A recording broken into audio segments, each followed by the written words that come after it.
What is up guys, मेरा नाम है जतिन और आप देख रहे हैं book warmer.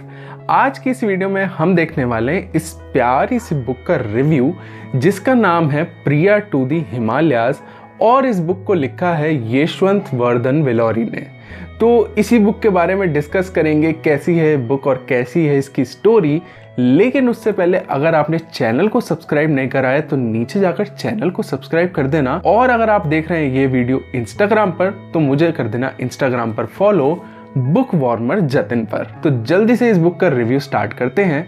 Let's get started. अब इस बुक का नाम है प्रिया टू दी हिमालयाज और इसको लिखा है यशवंत वर्धन विलोरी ने। अब ये जो बुक है, इस बुक की स्टोरी का मैं एक हल्का सा आइडिया दे देता हूँ ताकि आपको थोड़ा सा क्लियर हो जाए कि ये जो स्टोरी होने वाली है ये एग्जैक्टली हमसे क्या कहना चाहती है। तो देखो, सैम होता है और प्रिया होती है। सैम जो होता है इस स्टोरी का प्रोटैगनिस्ट है, यानी मेन कैरेक्टर है इस स्टोरी का। अब जो सैम होता है और प्रिया होती है वो आपस में 12th क्लास में मिलते हैं। 12th क्लास में मिलने के बाद आपस में रिलेशनशिप में आते हैं और शुरू में काइंड ऑफ एक्सप्लोर करते हैं दोनों अपने आप को।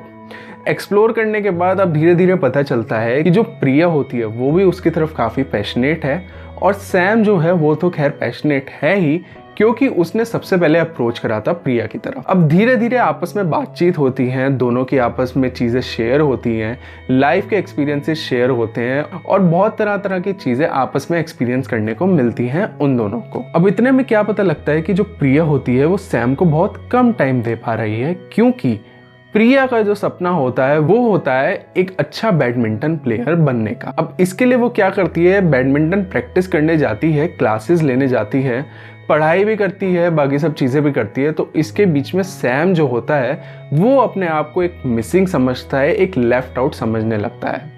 अब इसी के बीच ये स्टोरी ट्रैवल करती है कि क्या उनकी रिलेशनशिप सक्सेसफुल हो पाएगी, क्या सैम को प्रिया मिल पाएगी, क्या सैम को प्रिया का साथ अच्छे से मिल पाएगा। अब इन बिटवीन क्या होता है कि सैम जो होता है वो कॉलेज में एंटर करने वाला होता है और प्रिया भी कॉलेज में एंटर करने वाली होती है।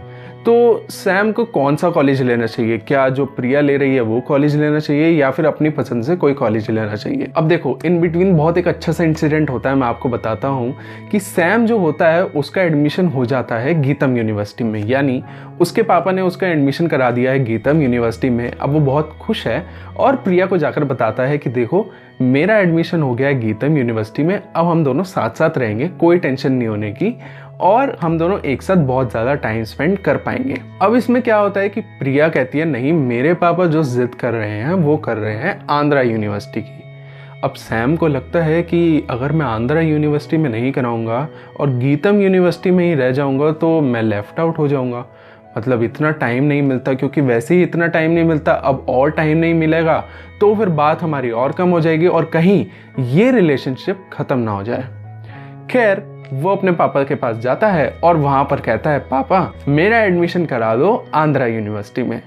अब उसके फादर मतलब ठीक है, जैसा बेटे की इच्छा थी वैसे ही उस यूनिवर्सिटी में एडमिशन करा दिया। अब वो और भी ज़्यादा खुश, क्योंकि पहले जहाँ पर कराया था वहाँ पर प्रिया नहीं जा रही थी, लेकिन अब जहाँ पर प्रिया जा रही है वहाँ पर ही सैम जा रहा है। तो टाइम बहुत अच्छा खासा सा दोनों को मिलने वाला है। लेकिन ये बात जब उसने प्रिया को बताई तो प्रिया कहती है मेरा एडमिशन हो गया है गीतम यूनिवर्सिटी में। अब काइंड ऑफ ये ट्विस्ट आ गया है स्टोरी में, क्योंकि जहाँ पर जा रहा था सैम ऑलरेडी वहाँ पर नहीं जा सकी प्रिया, और काइंड ऑफ ये मसाले के लिए थोड़ा सा ट्विस्ट एंड टर्न भी दिखाया गया स्टोरी में, जो कि मुझे बहुत अच्छा लगा। और भी बातें हैं सैम की जो मुझे काफ़ी अच्छी लगी। तो सैम की एक बहुत बुरी आदत थी, सैम की ये आदत थी कि वो ड्रीम बहुत ज़्यादा करता था। अब लिखने का स्टाइल कुछ ऐसा है कि जो सैम जो ड्रीम कर रहा है, जो सपने देख रहा है, जो सोच रहा है, जो इमेजिन कर रहा है, वो सब चीज़ें कुछ इस तरह से लिखी गई है कि पता चलता है ओ इट वॉज अ ड्रीम।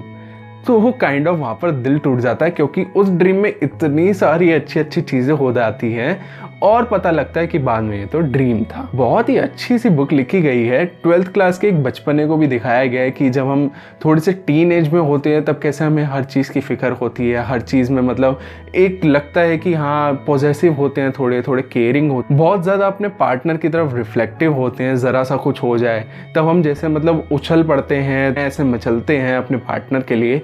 तो वो सब चीज़ें भी इस बुक में दिखा रखी हैं। अब इसमें एक कंसेप्ट और डाल रखा है कि बीच में सैम को लगता है अपने करियर के बारे में सोचना चाहिए, तो प्रिया से रिलेटेड, रिलेशनशिप से रिलेटेड ऑलरेडी इतना मैस बढ़ चुका था और करियर के बारे में इतना मैस आने वाला था, तो ये जो मैसी सिचुएशन होने वाली थी उसमें क्या डिसीजन लेना चाहिए, क्या चीज़ करनी चाहिए, क्या चीज़ नहीं करना चाहिए, इसलिए हिमालयस का कंसेप्ट इस बुक में डाला गया है।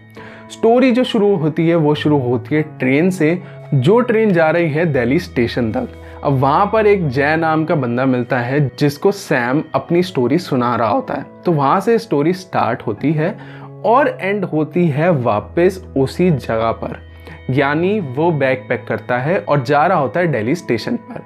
अब बीच में इन सब के क्या मैस हुआ है, क्या चीज़ें आई हैं रिलेशनशिप में जिसकी वजह से उसे जाना पड़ रहा है, या फिर वो प्रिया को मिस करेगा, या फिर प्रिया और सैम आपस में रिलेशनशिप में है भी या नहीं, या फिर अपने करियर के बारे में डिसीजन लेने जा रहा है, रिलेशनशिप से छुटकारा पाने जा रहा है, वो सब आपको पता लगेगा इस बुक को पढ़ने के बाद। अब ये जो बुक है, ये बुक है फर्स्ट पार्ट इसका, और सेकंड पार्ट आने का मैं वेट कर रहा हूँ। ऑथर कहते हैं कि वो थोड़ा सा टाइम लेती है, लेकिन बुक जहां पर एंड हुई है वहां पर एक ऐसी जगह है जहां पर मुझे सेकंड पार्ट का इंतजार बहुत ज्यादा है, क्योंकि एक ऐसी जगह एंड हुई है ये बुक जहां से फिर दोबारा एक नई कहानी स्टार्ट हो सकती है। तो बहुत अच्छी सी बुक है, प्यारी सी बुक है, आप पढ़िएगा इस बुक को, बताइएगा आपको ये बुक कैसी लगी, क्योंकि मुझे तो बहुत स्वीट लगी, बहुत इनोसेंट सी स्टोरी लगी।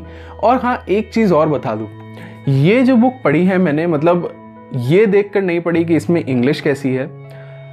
लाइट इंग्लिश है, ठीक ठाक इंग्लिश है जो नॉर्मली होती है, और मतलब इतनी धमाकेदार इंग्लिश तो लिखी नहीं गई इस बुक में। लेकिन हाँ, मैं अपना एक्सपीरियंस आपके साथ शेयर कर सकता हूँ कि मैंने इस बुक को पढ़ा है ओपन माइंडेडली, और इंग्लिश की फिक्र नहीं करी मैंने इसमें कि इंग्लिश बहुत सिंपल तरीके से दी गई है, बहुत इतने हैवी वर्ड्स नहीं यूज़ करे गए। एक बिगिनर रीडर के लिए बहुत प्यारी बुक बन सकती है। अगर आपको बुक पढ़ने में इंटरेस्ट नहीं है तो आप इस बुक को ज़रूर ट्राई कर सकते हो, क्योंकि कहीं ना कहीं आपका जो रीडिंग में इंटरेस्ट है वो बन जाएगा। मैंने जो ये बुक ख़त्म करी है वो ख़त्म करी है 2 दिन के अंदर, यानी आधी बुक एक दिन में और आधी बुक अगले दिन। तो 159 पेजेस हैं इस बुक के अंदर, और इस बुक का जो बेस्ट बाय लिंक है वो डाल दिया है मैंने डिस्क्रिप्शन के अंदर, आप जाकर इस बुक को वहाँ से खरीद सकते हैं। थोड़ा सा हम ऑथर के बारे में डिस्कस कर लेते हैं। जो इसके ऑथर हैं वो है यशवंत वर्धन। उनका सोशल मीडिया हैंडल मैंने डिस्क्रिप्शन के अंदर डाल दिया है, वहाँ से जाकर आप उनके साथ कनेक्ट हो सकते हैं। इसके बाद जो उन्होंने ये बुक लिखी है वो एक इंस्पिरेशन ली है, या फिर अपने अंदर से उनके एक निकला कि मुझे ये बुक लिखनी चाहिए।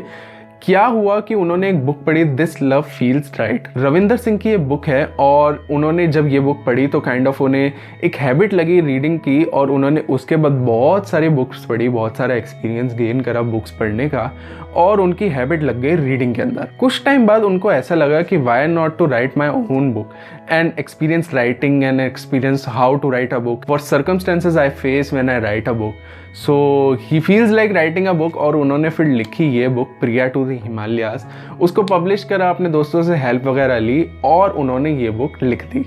अब उनके मन में जो ये थॉट आया था बुक लिखने का, उन्होंने इसको कन्वर्ट कर दिया एक्शन में, और हमारे हाथ में आ गई ये बुक, और इसकी स्टोरी है काफ़ी अच्छी। तो कई बार ऐसा होता है हम कुछ सोचते हैं लेकिन उसको एक्शन में कन्वर्ट नहीं कर पाते, तो ये बहुत एक अच्छी बात है। तो उम्मीद है हमें आगे भी और ढेर सारी बुक इन ऑथर की तरफ से देखने को मिलेंगी। फिलहाल जैसा इस बुक का कवर है बेहद ही प्यारा सा, वैसी ही ये बुक प्यारी सी निकलती है। तो आपने अगर इस बुक की अनरैपिंग ना देखी हो तो आप वो भी देख सकते हैं, आई बटन में मैंने उसका लिंक डाल दिया है। फिलहाल इतना ही था इस बुक के रिव्यू में। आपको ये बुक खरीदनी हो तो नीचे डिस्क्रिप्शन में मैंने लिंक दे दिया है, बेस्ट बाय लिंक है, वहां से जाकर आप इस बुक को खरीद सकते हैं। आपको अगर वीडियो अच्छी लगी तो मैं इस पर बुक रिलेटेड वीडियोस डालता ही हूँ, तो आप इस चैनल को सब्सक्राइब भी कर सकते हैं। अगर आप ये वीडियो देख रहे हैं इंस्टाग्राम पर तो मुझे फॉलो कर सकते हैं बुक वॉर्मर जतिन पर।